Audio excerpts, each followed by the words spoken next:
Deep inside the forests of Eastern Europe, people feared one name more than wolves, winter, or war. A woman older than memory, a witch with iron teeth, a creature that lived in a house that stood on chicken legs.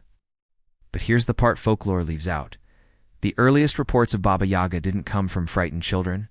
They came from soldiers. And the stories weren't about magic. They were about disappearances. You're watching Horror Holmes, where legends get treated like evidence. So who, or what, is Baba Yaga? The stories describe a tall, skeletal woman with a spine that bends like branches. Her hair is white, brittle, tangled with leaves. Her skin hangs in folds as if she grew too old for her bones.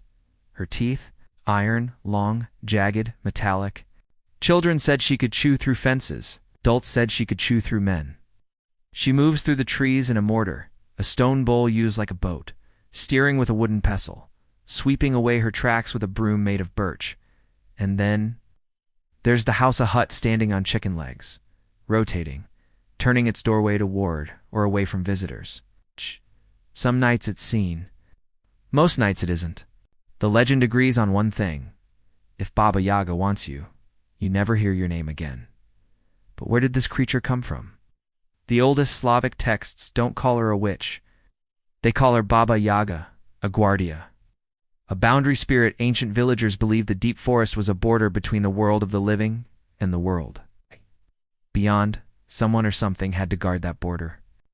Archaeologists found shrines dedicated to a female forest spirit with carved iron teeth, symbols of hunger, and images of a mother with two faces. That's the earliest form of Baba Yaga. Not a villain, not a hero, a threshold.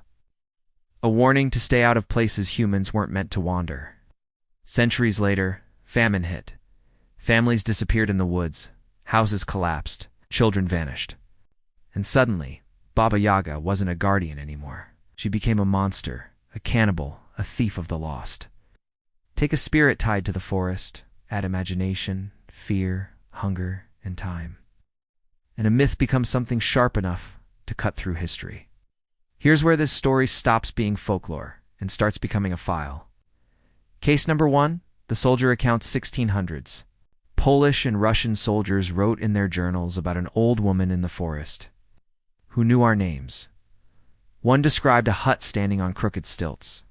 Another wrote of hearing her scraping the earth with iron nails.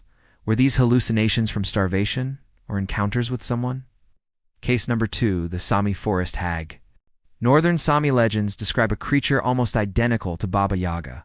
Long teeth, long limbs, and a hut that moves like a scared animal. Different culture, same monster. Separated by 1,000 miles. Coincidence or shared memory?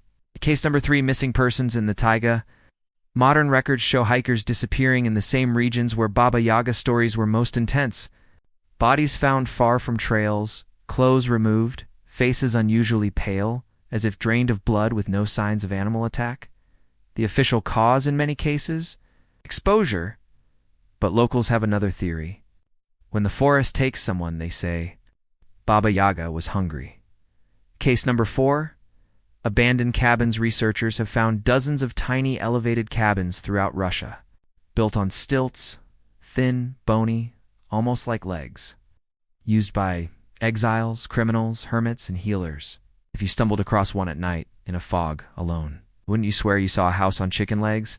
So what or who is Baba Yaga really? Theory A, a real forest hermit, rewritten over centuries. Some historians believe Baba Yaga was inspired by real women, exiles, outcasts, midwives, healers, living deep in the woods, feared, ostracized, and eventually transformed into legend. Makes sense, but doesn't explain the sightings across multiple countries. Theory B, a memory of one real woman, just like Vlad the Impaler became Dracula. One woman may have become Baba Yaga after death, a feared elder, a witch doctor, a recluse, a killer. Her story spread, shifted, mutated, until the person became the myth. But there's no record of a single woman matching the legend. Humans fear forests, fear getting lost, fear the dark. Folklore builds guardians around dangerous places. Baba Yaga might be a symbol of crossing into the unknown, a warning wrapped in teeth and shadows.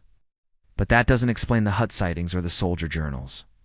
Some myths survive because they're rooted in something we don't understand. Not a witch, not a woman. But an archetype, a shape the forest takes when humans step too far into places they shouldn't. That's why the stories never die, because something keeps feeding them. Because something keeps feeding them. My working theory? Baba Yaga isn't one creature. She's a pattern. Shape fear puts on the forest when people disappear. A guardian who became a monster. A warning that became a story. A story that became a legend. And legends survive for one reason, because something keeps them alive. So what do you think? Spirit, a woman, or something older than the forest itself? Drop your verdict in the case notes. You've been watching Horror Holmes, where legends get treated like evidence, and the truth is always colder than the tale. If you chase the dark, like this file, subscribe and keep your casebook open. The next story is already waiting in the trees.